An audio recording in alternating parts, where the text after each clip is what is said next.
साहब को पुरस्कृत करें। डॉक्टर कुलदीप भाटिया जी करता हूं इस भारत देश में अपना अहम योगदान देने वाले डॉक्टर एपीजे अब्दुल कलाम जी का, जिन्होंने अपने आविष्कार के माध्यम से इस देश को वो दिया जो हमारा देश बहुत दिनों तक जिस फील्ड में पीछे था, साइंस के क्षेत्र में पीछे था, उनको मैं नमन करता हूं। साथियों, इससे पहले मैं कुछ बात रखूं, एक बात आपसे कहना चाहता हूं, क्योंकि मैं प्रदेश का संयोजक हूं। हर कार्यक्रम में मैं चाहता हूं कि कुछ अपने शब्द रखूं, लेकिन मैं देखता हूं कि जब हमारी पब्लिक है वो जब तक अध्यक्ष जी का नंबर आता है तब तक आप विचलित होने लगते हो।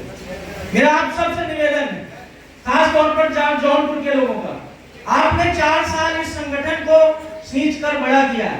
आज ये जो आपने छोटा पौधा लगाया था, ये बड़े पेड़ का रूप ले चुका है, और ये पौधा जो बीज जहां से लाया गया था, उस बीज के मुखिया आज आपके बीच में बैठे हुए हैं। तो क्या जब आप 4 साल की लगन से दे सकते हो, तो यहाँ पर हम 1 घंटा भी तो अनुशासित रहकर दे सकते हैं ना? दे सकते हैं कि नहीं दे सकते?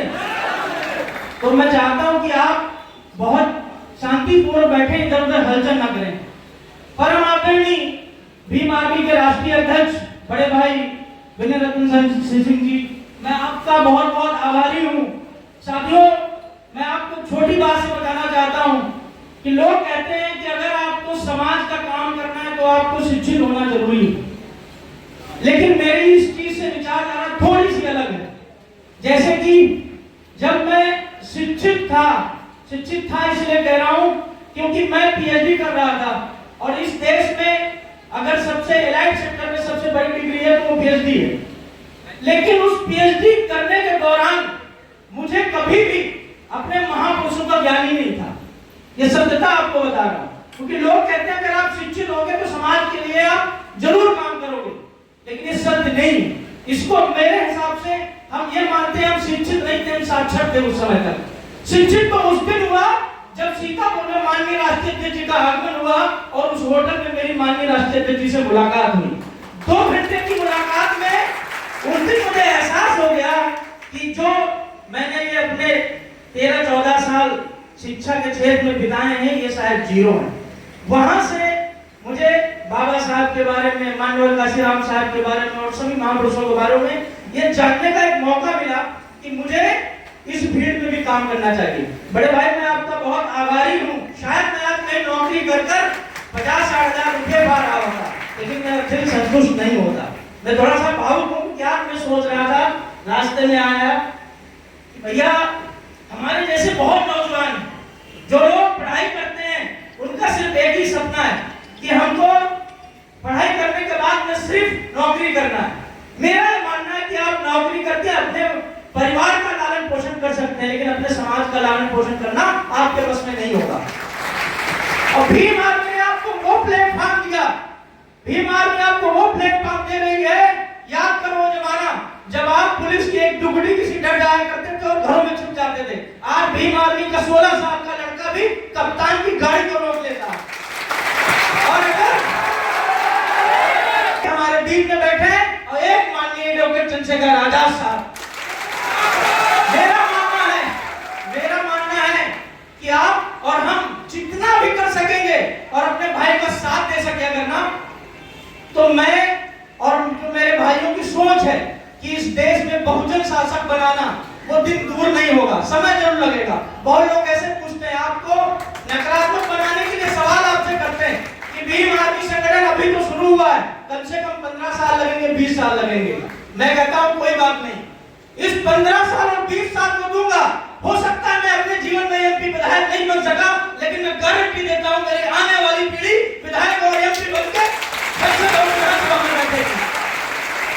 बड़े भैया, आपने मुझे इस देश के सबसे बड़े सूबे उत्तर प्रदेश का चार्ज दिया है। मैं आपसे एक वादा करना चाहता हूं, इस जौनपुर की धरती से मेरा एक ही प्रयास है। लोग कहते हैं मैं अपने जैसा तैयार करना चाहता हूं, लेकिन मैं अपना जैसा नहीं, मैं अपने से बेहतर लोगों की तलाश कर रहा हूं पूरे प्रदेश में।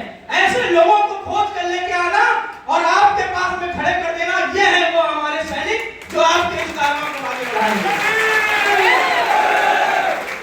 और ये महत्व मैं राष्ट्रीय अध्यक्ष जी के बारे में आज इसलिए बात कर रहा हूं क्योंकि लोग जब आप कोई बड़ा सा माला देखते हो ना, मोती का माला, वो आपको बड़ा सुंदर लगता होगा, लेकिन आप इस बारे में नहीं जानते कि एक मूंगा पिरोकर कैसे वो माला बनाया जाता है, और जिस कारीगर ने वो माला बनाया होगा उसको कितनी मेहनत करी होगी, उसको लांछन भी लगे होंगे, खींचा भी गया होगा, छींटाकाशी भी की गई होगी, लेकिन फिर भी हार नहीं माने। ऐसे हैं हमारे मालिक। आप सब जौनपुर वासियों को 4 साल भीम आर्मी के पूरे होने पर बहुत बहुत बधाई, लेकिन मैं चाहता हूं ये 40 साल 400 साल कारवां चले, कहीं भी कम ना हो। खास तौर पर यहाँ के जो हमारे पदाधिकारी शुरुआत से जुड़े हुए डॉक्टर AK गौतम जी और जितेंद्र जी, ये वो सैनिक हैं जिन्होंने इस जौनपुर में एक नया आयाम देने, भीम आर्मी को नया आयाम देने का काम किया। इनके लिए जोरदार तालियां। साथ में इस पूर्वांचल के प्रभारी हमारे बीच में बैठे हैं माननीय PK सागर जी, इनको भी बहुत बहुत धन्यवाद देना चाहता हूँ। इन्होंने पूरे पूर्वांचल में भीम आर्मी को बढ़ाने का काम किया। मेरा बस 2 लाइनों से अपनी बात को समाप्त करूंगा, और वो लाइनें अपने भाई को समर्पित करना चाहता हूं कि खत्म न होगा हमारा आपसे फसाना, हम हारेंगे नहीं, हार जाएगा हमसे जमाना, और दीप हमारे आंदोलन के सदा यूं ही चलेंगे, अगर हम दुनिया में बिछड़े तो जन्नत में मिलेंगे।